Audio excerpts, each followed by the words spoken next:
नमस्कार दोस्तों, भारत एक सोच देख रहे हैं आप। दोस्तों, सबसे पहले ये तस्वीरें देखिए। ये हैं कौशांबी के चायल से समाजवादी पार्टी की विधायक पूजा पाल। पूजा पाल जो कि 2022 के विधानसभा चुनाव में समाजवादी पार्टी के टिकट पर जीतकर विधानसभा पहुंची थी और अब उत्तर प्रदेश में 9 सीटों पर उपचुनाव हो रहे हैं। तो पूजा पाल फूलपुर और मंझवा में घूम घूम कर चुनाव प्रचार कर रही हैं। लेकिन दोस्तों, जरा ठहरिए। खबरें ऐसी आ रही हैं कि पूजा पाल ये चुनाव प्रचार समाजवादी पार्टी के पक्ष में नहीं बल्कि भारतीय जनता पार्टी के प्रत्याशी के लिए माहौल बनाने की कोशिश कर रही हैं, उनके पक्ष में प्रचार कर रही हैं। अब सवाल ये उठ रहा है कि क्या पूजा पाल खुलकर समाजवादी पार्टी के विरोध में उतर आई हैं?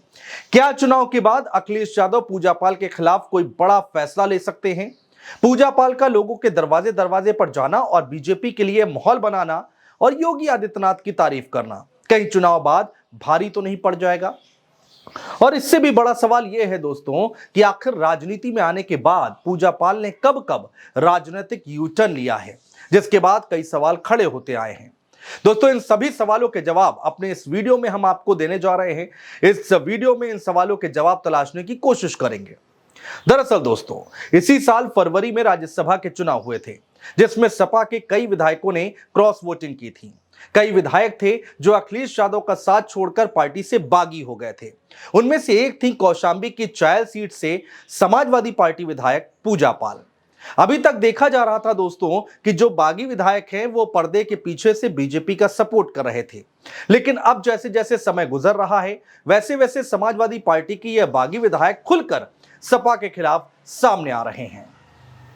अब दोस्तों, पूजा पाल लोगों के बीच जाकर उनसे सीएम योगी के कामों की तारीफ करती दिखाई दे रही हैं। दोस्तों, पूजा पाल हैं तो समाजवादी पार्टी की विधायक, लेकिन बीजेपी सरकार की उपलब्धियों को गिना रही हैं। दरअसल दोस्तों, पूजा पाल जनसभा में भाषण नहीं दे रही हैं, बल्कि घर घर जाकर लोगों से बातचीत करती दिखाई दे रही हैं। दोस्तों, पूजा पाल का सबसे ज्यादा फोकस पाल बिरादरी पर है। अब सवाल यहां पर यह उठता है कि क्या पूजा पाल का घर घर जाना और बीजेपी के लिए माहौल बनाना उपचुनाव में कुछ असर डाल पाएगा? दरअसल दोस्तों, पूजा पाल राजू पाल की पत्नी हैं। 25 जनवरी 2005 को राजू पाल की हत्या कर दी गई थी।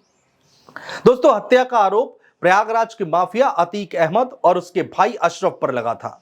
अब सवाल यह उठता है कि आखिर पूजा पाल की आगे की सियासत क्या रहने वाली है? उपचुनाव के नतीजे आने के बाद पूजा पाल का अगला कदम क्या होगा? समाजवादी पार्टी विधायक पूजा पाल ने एक टीवी चैनल को इंटरव्यू दिया है दोस्तों। अब आगे उनका सियासी ठिकाना क्या होगा? पूजा पाल ने कहा दोस्तों कि वक्त आने पर ही उचित फैसला वो लेंगी। अब आइए दोस्तों, आपको बताते हैं कि 2005 के बाद राजनीति में आने के बाद पूजा पाल ने कैसे कैसे राजनीतिक यू टर्न लिया है।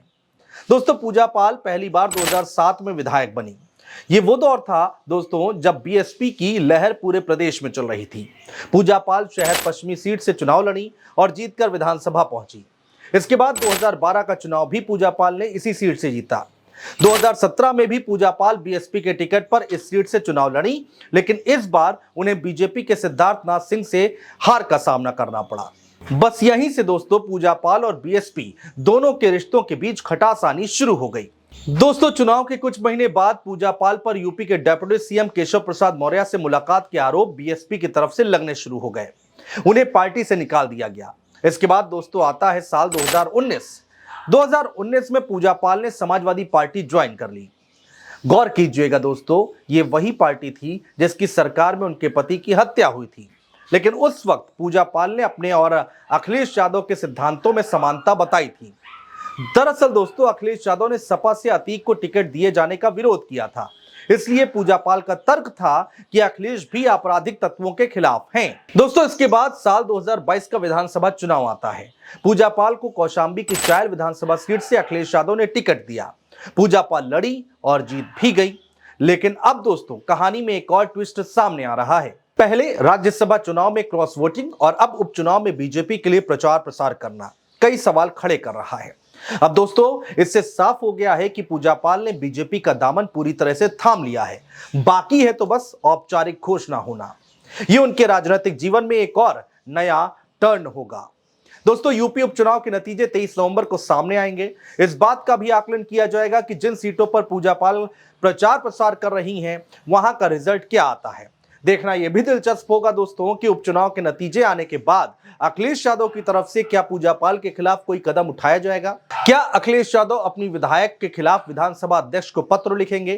क्या पूजा पाल की सदस्यता बरकरार रहेगी? इन सारे सवालों का जवाब जानने के लिए दोस्तों हमें और आपको 23 नवंबर तक का इंतजार करना होगा। बहुत शुक्रिया।